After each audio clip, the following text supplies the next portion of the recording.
ಗದಗದಲ್ಲಿ ಕಾಂಗ್ರೆಸ್ ಬಿಜೆಪಿ ಕಾರ್ಯಕರ್ತರ ಮಧ್ಯೆ ಮಾರಾಮಾರಿ ನಡೆದಿದೆ. ಮತದಾನ ವಿಚಾರಕ್ಕೆ ಸಂಬಂಧಪಟ್ಟಂತೆ ನಗರದ ಒಕ್ಕಲಗೇರಿ ಓಣಿಯ ರಾಚೋಟೇಶ್ವರ ದೇಗುಲ ಬಳಿ ಎರಡೂ ಪಕ್ಷದ ಕಾರ್ಯಕರ್ತರು ಹೊಡೆದಾಡಿಕೊಂಡಿದ್ದಾರೆ. ಘಟನೆಯಲ್ಲಿ ಮೂವರಿಗೆ ಗಂಭೀರ ಗಾಯ ಆಗಿದೆ. ಇತ್ತ ಬೆಂಗಳೂರಿನ ಹೆಬ್ಬಾಳ ಕ್ಷೇತ್ರದ ಲೊಟ್ಟೆಗೊಲ್ಲಹಳ್ಳಿಯಲ್ಲಿ ಮರು ಮತದಾನ ನಡೀತಾ ಇದ್ದು ಬಿಜೆಪಿ ಜೆಡಿಎಸ್ ಅಭ್ಯರ್ಥಿಗಳಿಂದ ನೀತಿ ಸಂಹಿತೆ ಉಲ್ಲಂಘನೆಯಾಗಿದೆ. ಮತದಾನಕ್ಕೆ ನಿಂತಿದ್ದ ಮತದಾರರ ಬಳಿ ಕೈ ಮುಗಿದು ಅಭ್ಯರ್ಥಿಗಳು ಮತಯಾಚಿಸಿದ್ದಾರೆ. ಇನ್ನೊಂದು ಕಡೆ ಮಾರತಹಳ್ಳಿ ಬಳಿ ಕಾಂಗ್ರೆಸ್ ಬೆಂಬಲಿಸಿದ್ದಕ್ಕೆ ಬಿಜೆಪಿ ಕಾರ್ಯಕರ್ತರು ಹಲ್ಲೆ ಮಾಡಿರುವ ಆರೋಪ ಕೇಳಿಬಂದಿದ್ದು ಕಾಂಗ್ರೆಸ್ ಕಾರ್ಯಕರ್ತ ವಿಜಯ್ ಎಂಬಾತನನ್ನ ಆಸ್ಪತ್ರೆಗೆ ದಾಖಲಿಸಲಾಗಿದೆ.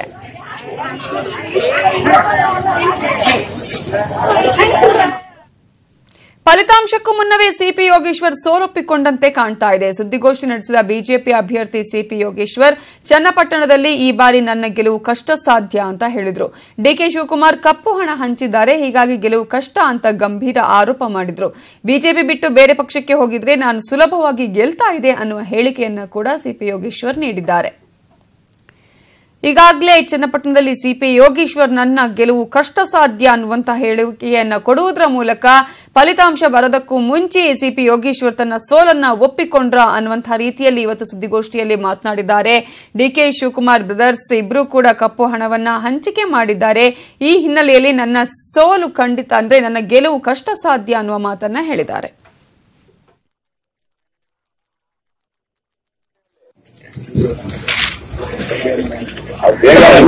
ಇಲ್ಲ ಅಂದ್ರೆ ಎಲ್ಲ ಗೊತ್ತಾಗಲ್ಲ ಈಗ ಹಿಂದ್ಗಡೆ. ಅದಕ್ಕೆ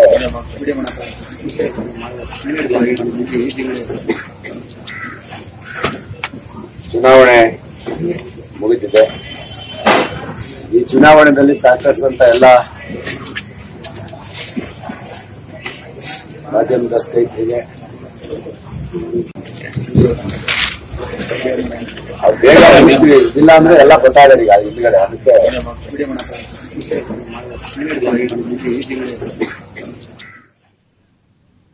ಈ ಬಗ್ಗೆ ಡೀಟೇಲ್ಸ್ ಕೊಡೋದಕ್ಕೆ ನಮ್ಮ ರಿಪೋರ್ಟರ್, ನಮ್ಮ ಪೊಲಿಟಿಕಲ್ ಎಡಿಟರ್ ಈಶ್ವರ್ ಈಗ ನ್ಯೂಸ್ ಡೆಸ್ಕ್ ಇಂದ ನೇರ ಸಂಪರ್ಕದಲ್ಲಿದ್ದಾರೆ.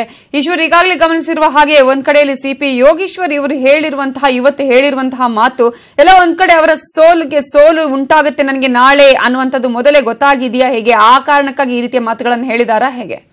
ನವಿತಾ, ಸಿಪಿ ಯೋಗೇಶ್ವರ್ ಚನ್ನಪಟ್ಟಣದ ಭಗೀರಥ ಇಂಡಿಪೆಂಡೆಂಟ್ ಆಗಿ ಎಸ್ಪಿ ಪಕ್ಷದಿಂದ, ಬಿಜೆಪಿ ಪಕ್ಷದಿಂದ, ಕಾಂಗ್ರೆಸ್ ಪಕ್ಷದಿಂದ ಎಲ್ಲ ರೀತಿಯಲ್ಲೂ ಕೂಡ ಗೆದ್ದಿರುವಂತಹ ಯೋಗೇಶ್ವರ್ ಈ ಬಾರಿಯೂ ಕೂಡ ತಮ್ಮ ಗೆಲುವಿನ ಸತತ ನಾಗಾಲೋಟಕ್ಕೆ ಯಾರೂ ಕೂಡ ಅಡ್ಡಿಯಾಗೋದಿಲ್ಲ ಅನ್ನೋ ಲೆಕ್ಕಾಚಾರವಿತ್ತು. ಹಾಗಾಗಿಯೇ ಡಿಕೆ ಶಿವಕುಮಾರ್ ಅವರ ವಿರುದ್ಧ ಚುನಾವಣೆಗೂ ಮೊದಲು ಸಿಪಿ ಯೋಗೇಶ್ವರ್ ಆಡಿರುವಂತಹ ಏಕವಚನದಲ್ಲಿ ಪ್ರಯೋಗ ಮಾಡಿ ಅವರನ್ನು ವಾಗ್ದಾಳಿ ಮಾಡಿದ್ದು ರಾಜ್ಯ ರಾಜಕಾರಣದಲ್ಲಿ ದೊಡ್ಡ ಕುತೂಹಲಕ್ಕೂ ಕೂಡ ಕಾರಣವಾಗಿತ್ತು. ಸೊ ಡಿಕೆ ಶಿವಕುಮಾರ್ ಆ ಸಂದರ್ಭದಲ್ಲಿ ಸಿಪಿ ಯೋಗೇಶ್ವರ್ ನನ್ನ ಸಮಕ್ಕೆ ಅಲ್ವೇ ಅಲ್ಲ, ಸಿಪಿ ಯೋಗೇಶ್ವರ್ ಅವರ ವಿಚಾರದಲ್ಲಿ ನನ್ನ ಹತ್ರ ಮಾತಾಡಬೇಡಿ, ಎಲ್ಲಿ ಅವರಿಗೆ ಏಟು ಕೊಡಬೇಕು ಅಲ್ಲಿ ನಾನು ಕೊಡ್ತೀನಿ ಅನ್ನೋದನ್ನ ತುಂಬಾ ಸೂಕ್ಷ್ಮವಾಗಿ ಸರ್ಕ್ಯಾಸ್ಟಿಕ್ ಆಗಿ ಡಿಕೆ ಶಿವಕುಮಾರ್ ಅವರು ಆಗ ಮಾತನಾಡಿದ್ರು. ಸೊ ಈಗ ಸಿಪಿ ಯೋಗೇಶ್ವರ್ ಅವರಿಗೆ ಡಿಕೆ ಶಿವಕುಮಾರ್ ಕೊಟ್ಟಿರುವಂತಹ ಒಳ ಹೊಡೆತ ಈಗ ಗೊತ್ತಾಗಿದೆ. ಹೊರಗೆ ಬಂದು ಈಗಾಗಲೇ ಹತಾಶೆಯಿಂದ ಸೋಲನ್ನ ಒಪ್ಕೊಂಡಿದ್ದಾರೆ ಅಂತ ಹೇಳ್ಬೋದು. ರಾಜಕಾರಣದಲ್ಲಿ ಇವೆಲ್ಲ ಸಹಜ. ಯಾರೋ ಎಚ್.ಎಂ. ರೇವಣ್ಣನವರನ್ನ ಸುಪಾರಿ ಕಿಲ್ಲರ್ ಮಾಡಿದ್ರು ಡಿಕೆ ಶಿವಕುಮಾರ್. ಹಾಗಾಗಿ ಇದು ಪಕ್ಷ ರಾಜಕಾರಣದಲ್ಲಿ ಇವೆಲ್ಲವೂ ಕೂಡ ಸಹಜ. ಒಬ್ಬರನ್ನ ಸೋಲಿಸೋದಕ್ಕೆ ಒಬ್ಬರು ಸ್ಟ್ರಾಟಜಿ ಮಾಡುವಂಥದ್ದು ಸಹಜ. ಒಂದು ವೇಳೆ ಯೋಗೇಶ್ವರ್ ಅವರ ಆರೋಪದಂತೆ ಡಿಕೆ ಶಿವಕುಮಾರ್ ಚನ್ನಪಟ್ಟಣ ಕ್ಷೇತ್ರದಲ್ಲಿ ಹಣದ ಸಾಗರವನ್ನೇ ಹರಿಸಿದ್ರೆ ಅದನ್ನು ದಾಖಲೆ ಸಮೇತ ಯೋಗೇಶ್ವರ್ ಅವರು ಚುನಾವಣಾ ಆಯೋಗಕ್ಕೆ ಕಂಪ್ಲೇಂಟ್ ಮಾಡಬೇಕೆ ಹೊರತು, ಈಗ ಅವರು ಹೇಳ್ತಾ ಇರೋದನ್ನು ನೋಡಿದ್ರೆ ಚುನಾವಣೆಗೂ ಮೊದಲೇ ಮತ ಎಣಿಕೆಗೂ ಮೊದಲೇ ಸೋಲನ್ನ ಒಪ್ಕೊಂಡಿದ್ದಾರೆ. ಮತ್ತೆ ಅದರ ಜೊತೆಗೆ ನಾನು ಬೈ ಎಲೆಕ್ಷನ್ಗೆ ರೆಡಿ ಆಗ್ತೀನಿ ಅನ್ನೋ ಸೂಚನೆಯನ್ನು ಕೂಡ ಕೊಟ್ಟಿದ್ದಾರೆ. ಬಟ್ ಕುಮಾರಸ್ವಾಮಿ ಅವರು ಅಲ್ಲಿ ಗೆದ್ರೆ, ಒಂದು ವೇಳೆ ಅಥವಾ ರೇವಣ್ಣನವರು ಗೆದ್ರೆ ಬೈ ಎಲೆಕ್ಷನ್ ಆಗೋದಿಲ್ಲ. ಕಾರಣ, ರಾಮನಗರಕ್ಕೆ ಕುಮಾರಸ್ವಾಮಿಯವರು ರಾಜೀನಾಮೆಯನ್ನು ಕೊಟ್ಟು ಚನ್ನಪಟ್ಟಣವನ್ನು ಉಳಿಸಿಕೊಂಡು ಅಲ್ಲಿ ಅನಿತಾ ಕುಮಾರಸ್ವಾಮಿಯವರನ್ನು ಅಥವಾ ಮತ್ತಾರದು ಜೆಡಿಎಸ್ ಪಕ್ಷದ ಅಭ್ಯರ್ಥಿಯನ್ನ ಹಾಕಿ ಅಲ್ಲಿ ಗೆಲ್ಲಿಸಿಕೊಂಡು ಬರುವ ಸಾಧ್ಯತೆಗಳಿದ್ದಾವೆ. ಹಾಗಾಗಿ ಒಂದು ವೇಳೆ ಯೋಗೇಶ್ವರ್ ಅವರ ಈ ಮಾತಿನ ಮೂಲಕ ಕುಮಾರಸ್ವಾಮಿಯವರು ಗೆಲ್ಲೋದಾದ್ರೆ ಯೋಗೇಶ್ವರ್ ತಮ್ಮ ಸ್ಟ್ರಾಟಜಿ, ತಮ್ಮ ವರ್ಚಸ್ಸನ್ನ ಚನ್ನಪಟ್ಟಣದಲ್ಲಿ ಕಳ್ಕೊಂಡ್ರು ಅಂತ ಹೇಳ್ಬೋದು. Navita, okay, thank you Eshwar ಡೀಟೇಲ್ಸ್ಗೆ. ನಾಳೆ ಫಲಿತಾಂಶ ಬರಲಿ, ಆಮೇಲೆ ನೋಡೋಣ. ಸಮೀಕ್ಷೆಗಳ ಬಗ್ಗೆ ಎಚ್.ಡಿ. ದೇವೇಗೌಡರ ಅವರ ಪ್ರತಿಕ್ರಿಯೆ ಇದು. ಎಲ್ಲಾ ಸರ್ವೆಗಳು ಜೆಡಿಎಸ್ 22 ಅಂತ ಹೇಳ್ತವೆ. ನಾಳೆ ನೋಡೋಣ ಫಲಿತಾಂಶ ಬರದೆ ಈಗಲೇ ಏನನ್ನೂ ಹೇಳೋದಕ್ಕೆ ಸಾಧ್ಯ ಇಲ್ಲ ಅಂತ ಹೇಳಿ ಹಾಸನದಲ್ಲಿ ಮಾಜಿ ಪ್ರಧಾನಿ ಎಚ್ ಡಿ ದೇವೇಗೌಡ ಅವರು ಹೇಳಿಕೆಯನ್ನು ಕೊಟ್ಟಿದ್ದಾರೆ. ಎಚ್ ಸಿ ಮಹದೇವಪ್ಪಗೆ ಸಿಎಂ ಸ್ಥಾನ ವಿಚಾರದ ಬಗ್ಗೆ ಕೂಡ ನಾನು ಏನು ಮಾತನಾಡೋದಿಲ್ಲ ಅಂತ ಹೇಳಿ ದೇವೇಗೌಡರು ಈ ಸಂದರ್ಭದಲ್ಲಿ ಮಾತನಾಡಿದ್ದಾರೆ. ಫಲಿತಾಂಶ ಬರದೆ ಏನನ್ನೂ ಹೇಳಲು ಈಗಲೇ ಹೇಳೋದಕ್ಕೆ ಸಾಧ್ಯ ಇಲ್ಲ. ನಾಳೆ ಫಲಿತಾಂಶ ಬರಲಿ, ಯಾರು ಸರ್ಕಾರ ರಚಿಸುತ್ತಾರೆ ನೋಡೋಣ ಅಂತ ಹೇಳಿ ದೇವೇಗೌಡರು ಈಗ ಫಲಿತಾಂಶದ ಬಗ್ಗೆ ಕೂಡ ಮಾತನಾಡಿದ್ದಾರೆ.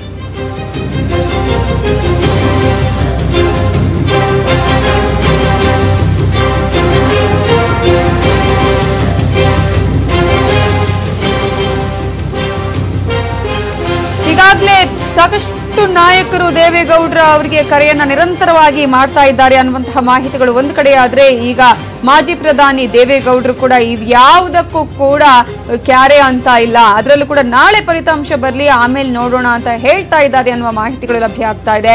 ಸಮೀಕ್ಷೆಗಳ ಬಗ್ಗೆ ಎಚ್ ಡಿ ದೇವೇಗೌಡರು ಪ್ರತಿಕ್ರಿಯೆಯನ್ನು ಕೂಡ ಕೊಟ್ಟಿದ್ದಾರೆ. ಎಲ್ಲಾ ಸರ್ವೆಗಳು ಜೆಡಿಎಸ್ 22 ಅಂತ ಹೇಳ್ತವೆ, ಆದ್ರೆ ನಾಳೆ ನೋಡೋಣ, ಗೊತ್ತಾಗುತ್ತಲ್ವಾ ನಾಳೆ ಯಾರು ಎಷ್ಟು ಮತವನ್ನ ಪಡ್ಕೊಂಡು ಎಷ್ಟು ಕ್ಷೇತ್ರಗಳಲ್ಲಿ ಎಷ್ಟು ಸ್ಥಾನಗಳನ್ನ ಗೆಲ್ತಾರೆ ಅನ್ನೋದು. ಹಾಗಾಗಿ ಫಲಿತಾಂಶ ಬರದೆ ಈಗಲೇ ನಾವು ಏನು ಹೇಳೋದಕ್ಕೆ ಸಾಧ್ಯ ಇಲ್ಲ ಅನ್ನುವಂತಹ ಮಾತನ್ನ ಕೂಡ ಎಚ್ ಡಿ ದೇವೇಗೌಡ ಅವರು ಹೇಳಿದ್ದಾರೆ. ಹಾಗೇನೆ ಎಚ್ ಸಿ ಮಹದೇವಪ್ಪಗೆ ಸಿಎಂ ಸ್ಥಾನವನ್ನ ಕೊಡ್ತಾರೆ ಅನ್ನುವಂತಹ ಮಾಹಿತಿಗಳ ವಿಚಾರಕ್ಕೆ ಸಂಬಂಧಪಟ್ಟೆ ಕೂಡ ನಾನು ಈಗಲೇ ಇದರ ಬಗ್ಗೆ ನಾನು ಏನು ಮಾತನಾಡೋದಿಲ್ಲ ಅನ್ನುವಂತಹ ಮಾತನ್ನ ಕೂಡ ದೇವೇಗೌಡ ಅವರು ಹೇಳಿದ್ದಾರೆ. ಫಲಿತಾಂಶ ಬರದೆ ಏನನ್ನು ಕೂಡ ಹೇಳೋದಕ್ಕೆ ಸಾಧ್ಯ ಇಲ್ಲ. ನಾಳೆ ರಿಸಲ್ಟ್ ಅನೌನ್ಸ್ ಆಗ್ಲಿ, ಯಾರು ಈ ಸರ್ಕಾರ ರಚಿಸ್ತಾರೆ ಅನ್ನೋದನ್ನ ನೋಡೋಣ ಅನ್ನುವಂತಹ ಮಾತನ್ನ ಹೇಳಿದ್ದಾರೆ. ಹಾಗಾಗಿ ಜೆಡಿಎಸ್ 22 ಸ್ಥಾನಗಳಿಂದ ಹೆಚ್ಚು ಸ್ಥಾನವನ್ನ ಪಡ್ಕೊಳ್ಳುವಲ್ಲಿ ಸಕ್ಸಸ್ ಆಗತ್ತೆ ಅನ್ನುವ ರೀತಿಯಲ್ಲಿ ಮಾಜಿ ಪ್ರಧಾನಿಗಳು ಮಾತನಾಡಿದ್ದಾರೆ. ಜೊತೆಗೆ ಯಾರ ಜೊತೆ ನಾವು ಹೋಗ್ತೀವಿ, ಯಾರ ಜೊತೆಗೆ ನಾವು ಮೈತ್ರಿ ಮಾಡ್ಕೊಳ್ತೀವಿ ಅನ್ನೋದ್ರ ಬಗ್ಗೆ ಕೂಡ ಇಲ್ಲಿಯವರೆಗೂ ಕೂಡ ಮಾಜಿ ಪ್ರಧಾನಿಗಳು ಗುಟ್ಟನ್ನ ಬಿಟ್ಟುಕೊಟ್ಟಿಲ್ಲ. ನಾಳೆ ರಿಸಲ್ಟ್ ಅನೌನ್ಸ್ ಆದ್ಮೇಲೆ ಎಲ್ಲಾ ಲೆಕ್ಕಾಚಾರಗಳನ್ನ ಮಾಡಬಹುದು ಅನ್ನುವ ರೀತಿಯಲ್ಲಿ ಮಾತನಾಡಿದ್ದಾರೆ ಮಾಜಿ ಪ್ರಧಾನಿ ಎಚ್ ಡಿ ದೇವೇಗೌಡ ಅವರು. ಜೊತೆಗೆ ಸರ್ವೆ ಬಗ್ಗೆ ಕೂಡ ಮಾತನಾಡಿದ್ದಾರೆ.